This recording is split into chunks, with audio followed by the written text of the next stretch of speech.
Saludo con gusto a Luis Carlos Ugalde, ex consejero presidente del Instituto Federal Electoral y director general de Integralia Consultores. Gracias por estar aquí. Gracias, Guillermo. Muy buenas noches. Luis Carlos, entramos a la recta final rumbo a la elección judicial del 1 de junio. ¿Cuál es el panorama a 3 días de las elecciones? Bueno, primero lo fundamental, que vamos a ir a la elección más absurda, inédita, sui generis de la historia de México, y yo te diría que de la historia del mundo. No vamos a saber a quién elegimos ni cómo lo elegimos. Es una elección tan complicada que la mayoría de los votantes van a ir a votar a ciegas, o bien van a ir a votar con un acordeón que ya hemos visto. Y dos, votar por los jueces no nos hace más democráticos, nos hace profundamente destructivos de la democracia. Y tres, pues ha sido una elección hecha de manera improvisada, de manera sobre las rodillas, de tal forma que lo que vamos a ver este domingo, Guillermo, es un ejercicio totalmente irresponsable, improvisado, y creo que las imágenes de este domingo lo van a demostrar. Personas que no saben qué hacen ahí, personas con acordeones, filas largas, aunque habrá muy poca participación, porque cada elector, a diferencia de 2024, donde el promedio del voto era probablemente 2, 3 minutos, en lo que tú usas 6 boletas y tachas, haces 6 taches, 1 por boleta. Aquí en cada boleta tienes que escribir como 5, 7, 10 números. Entonces va a ser una cosa caótica, complicada, desangelada, aunque debo decir algo. La mayor parte de los mexicanos ven esto de forma positiva. La mayor parte de ellos aprecian, y cuando digo aprecian, quiero ponerlo entrecomillado, el gesto democrático de que el gobierno les diga voten por los jueces, y la mayor parte piensa que las cosas van a mejorar con esto. Pues quiero poner los dos puntos de vista, porque la opinión de los expertos o de los medios a veces difiere mucho de la opinión de la mayor parte de las personas.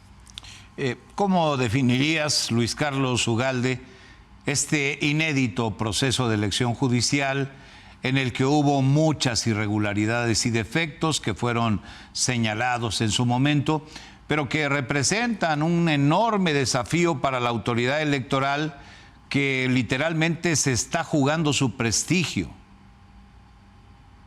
Mira, no hay forma de que esto saliera bien, porque parte de un error conceptual. El error conceptual original, o la falacia o la demagogia original de López Obrador, fue decir que todo el poder judicial estaba corrupto y que la única manera de purificarlo era que el pueblo eligiera a sus jueces. Ese es el argumento de López Obrador. Y este argumento tiene muchos problemas, y te voy a señalar dos. El primero es que si fuera cierto que el voto purifica o santifica, entonces todos los diputados y todos los senadores y todos los gobernadores que tiene México deberían de ser profundamente honestos, porque son elegidos por voto popular. Y tú sabes, y la gente que nos escucha sabe, que eso no es cierto. De hecho, en los últimos meses hemos escuchado cada vez más escándalos de gobernadores y de personajes de Morena elegidos por el voto popular, que lejos de santificarse se han corrompido más. Entonces, ese primer argumento de López Obrador, tache, no funciona. Y el segundo argumento es decir que los jueces elegidos serán mejores jueces porque el pueblo los decide. Y esto es el segundo error, porque si la función de los diputados es representarnos, la función de los jueces no es representarnos, sino defender la Constitución. En todo caso, los jueces defienden la Constitución, pero la Constitución no puede votar porque no tiene manos. Entonces, los jueces tienen que mantenerse ajenos a la política, porque si son parte de la política, como ya lo van a hacer, entonces se van a convertir en políticos. Y cuando te conviertes en políticos ya no defiendes la Constitución, sino defiendes los intereses de la política. Ese es el segundo error. Como resultado de estos dos errores conceptuales, demagógicos o falaces, es que lo que va a ocurrir este domingo pues va a salir mal, obviamente.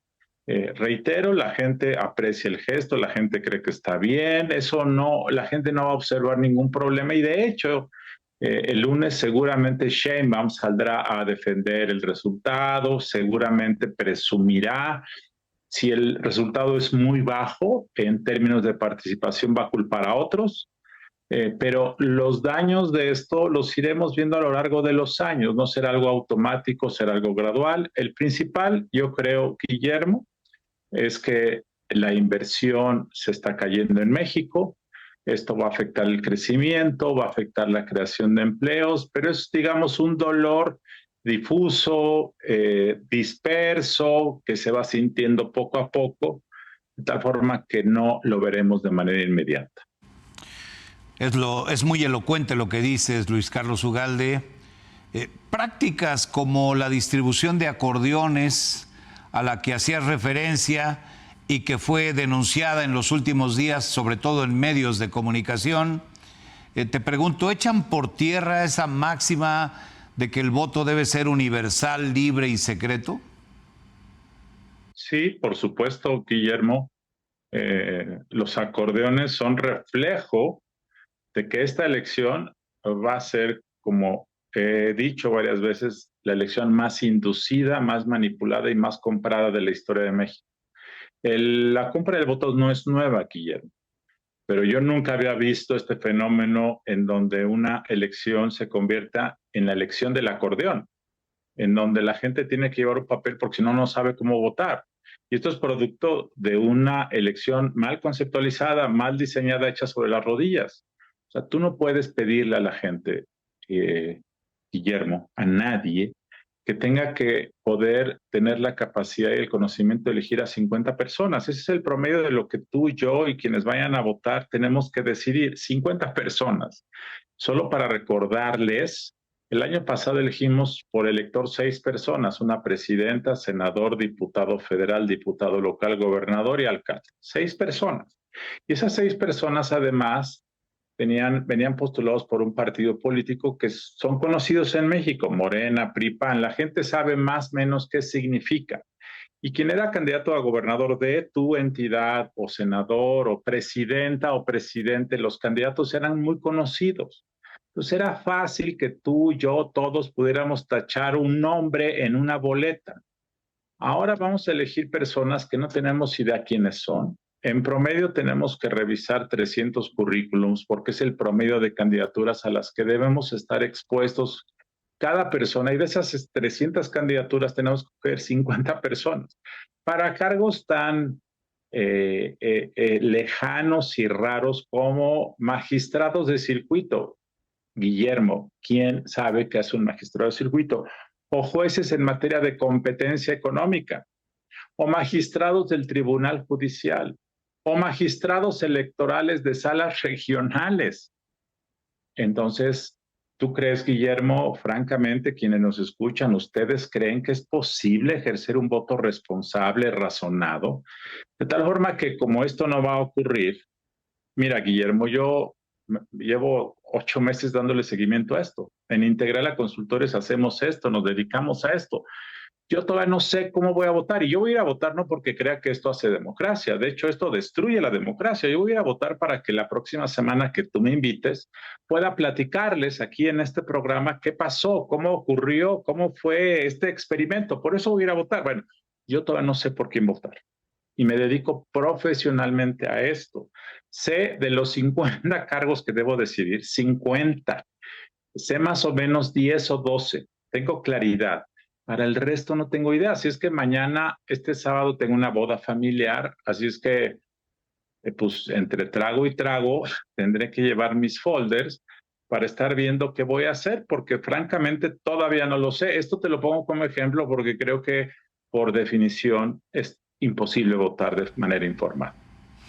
Ahora que hablas de esto, Luis Carlos, te pregunto, ¿votar o no votar? Ese es el dilema. ¿Qué opinas tú? Yo sí voy a votar, pero simpatizo profundamente con los que no van a votar. Yo en lo personal he decidido no hacer convocatoria al no voto, pero entiendo las razones y creo que quienes lo dicen tienen razón. Por algo muy simple, porque cuando votar construye democracia hay que hacerlo, pero cuando votar de manera informada es imposible y por lo tanto no construye democracia, entonces hacerlo es una irresponsabilidad. no hay manera de votar responsablemente porque no hay manera, desde un punto de vista informativo, de hacerlo con información, porque la hay, pero es información de los candidatos y porque nadie razonablemente puede dedicarse 2 semanas a analizar 300 currículums y porque la mayor parte de la población no sabe qué hacen las funciones que vamos a elegir. Entonces, no hay manera de ejercer un voto razonado ni un voto informado y por lo tanto creo yo que quienes dicen que votar es ser irresponsable, yo concuerdo con esa posición y por lo tanto la comparto. Ahora, quienes creen que hay que ir a votar porque es una decisión tomada, porque puedes hacer una diferencia, mi opinión es que la diferencia la puede ser en el margen, es muy poco lo que se puede influir, pero adelante, creo yo. Yo creo que en ambos lados hay argumentos válidos, pero tiendo a pensar que lo mejor es no hacerlo. Luis Carlos, el abstencionismo es el eterno fantasma de los procesos electorales. ¿Cuál esperas que sea la participación ciudadana en la elección judicial? No sé, Guillermo. Hace varios meses yo dije que iba a ser 10%. Hay algunas encuestas que dicen que puede ser del 18 hasta el 20%. Es algo que no hay manera de saberlo por una razón, Guillermo. No depende de un fenómeno humano, depende de un fenómeno político que depende cuánto dinero se va a distribuir el domingo, cuál va a ser la efectividad de las redes de movilización del gobierno, qué va a hacer el sindicato de maestros, y eso, pues yo no lo sé. Entonces, mi intuición me dice que puede estar entre 14 y 15%. Esa es mi intuición, pero no lo sé. Ayer, un funcionario del INE, un vocal ejecutivo del INE en una entidad del país, me platicó que él pensaba que iba a ser del 8%. La presidenta del INE dijo ayer que iba a ser del 18-20%. ¿Cuánto va a ser? No lo sé, pero estoy seguro que no será más del 20%. Tiendo a pensar que va a estar en los 14. Eso es puro así, intuitivo. Habrá la oportunidad de comentarlo a toro pasado una vez que se verifique la elección el próximo domingo y seguramente en estas cámaras y micrófonos tendremos la oportunidad de comentarlo con nuestro público. Luis Carlos Ugalde, ex consejero presidente del IFE, director de Integralia Consultores, gracias por compartir con nuestro público tus opiniones y comentarios respecto a la próxima elección judicial. Gracias, Guillermo. Buenas noches. Gracias, Luis Carlos. Hasta pronto.